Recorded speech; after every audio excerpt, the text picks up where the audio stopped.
In this video, I'm going to break down and go through with you how to take a manual blood pressure.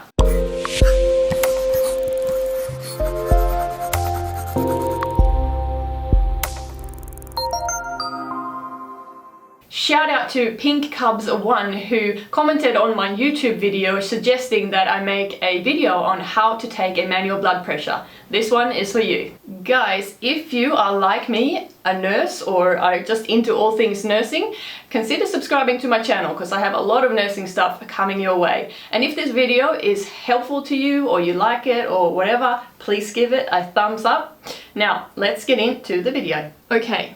So what you're going to need now in making a manual blood pressure is, of course, a stethoscope and a manual blood pressure cuff with a sphygmomanometer on it. Very hard word to say there. So here we go. One of those. So the first thing you're going to want to do is find the brachial artery. And finding that is on your elbow or your antecubital fossa, and go in the middle and midline. Right there, I can feel it straight away. I can feel my fingers, I can see my fingers bounding and I can feel it bounding.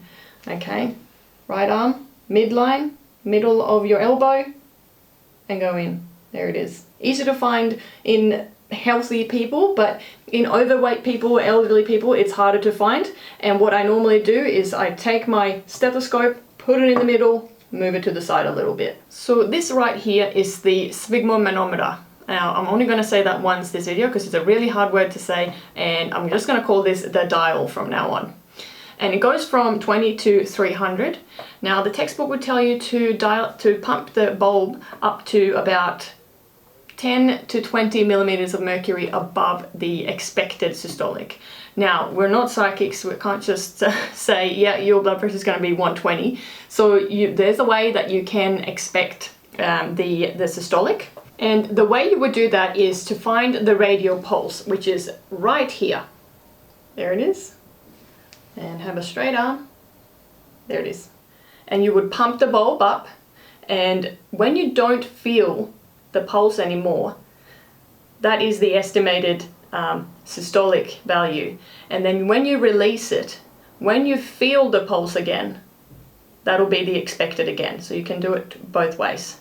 All right, so that's how you would do it. And then you would go 10 to 20 above that. So if my blood pressure, if I had my brachial pulse here and I was pumping the bulb, and at 130, I couldn't feel it anymore here. That's my expected systolic, okay?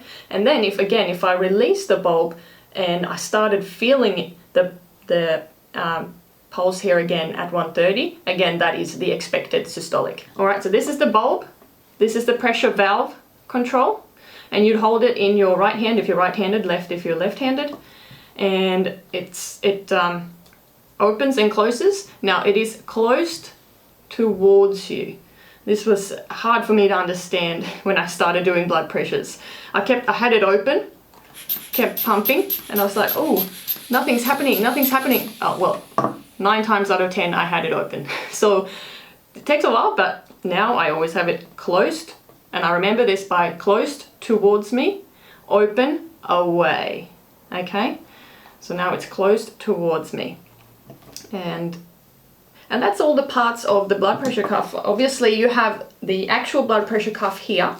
My blood pressure cuff has got a little indicator for the artery and for the left arm and the right arm. And you would line it up with the brachial artery. So I've got it on my left arm, and here it says left arm, and I've got it lined up here with my brachial artery.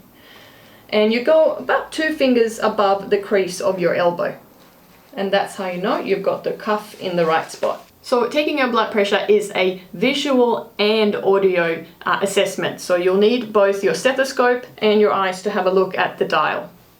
Okay, so what you would do, put your stethoscope on, put it here on the brachial, because you found it before. Now I don't have enough arms, so I'm just going to see if that stays just about there. And then the pressure valve, push it towards you to have it closed. And then let's say my expected systolic is 120, so I'm going to pump it up to 140. And then I'm going to release it very slowly. And then the first boosh that I see and here is my systolic. And the last bush that I see and here is the diastolic. Now remember, you can sometimes see the little tick go like that, but you're not actually hearing it. That's not your systolic. It's when you hear it and see it. All right, so close that. I'll pump it up to 140. Release it slowly. Okay. I can see the dial go like this.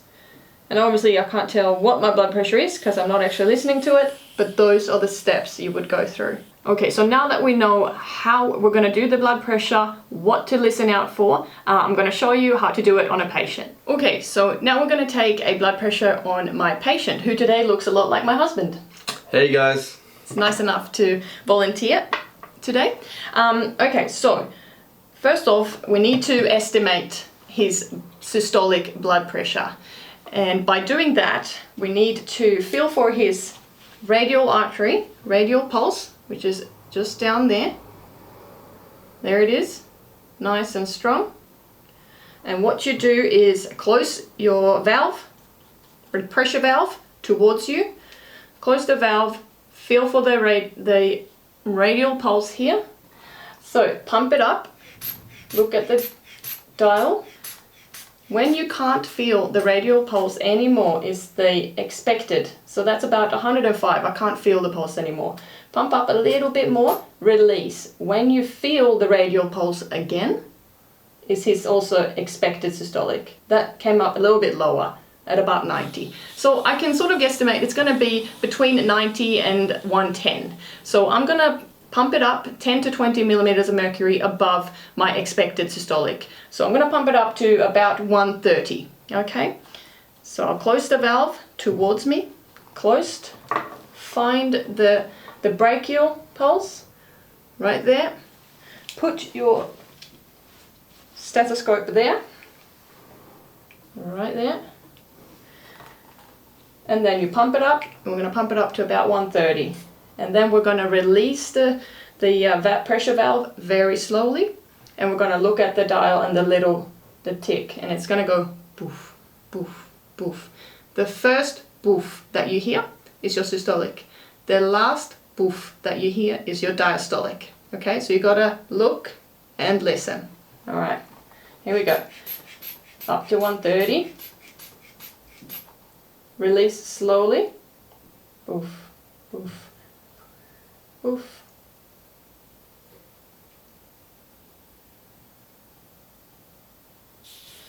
Okay, so I heard the first boof at 100 and the last boof I could hear was about 62. So my patient's blood pressure is 100 over 62. I hope this video has given you a little bit more confidence and understanding in the manual blood pressure. It's not an easy thing, but once you get it, it's going to get much easier from here. Now, if you have any questions, pop them in the comments below, or even better, if you have any video suggestions that you would like me to do, pop them in the comments below as well, and I will make sure to get back to all of you. And guys, remember, as always, listen with your heart. My husband, who is a non-medical person,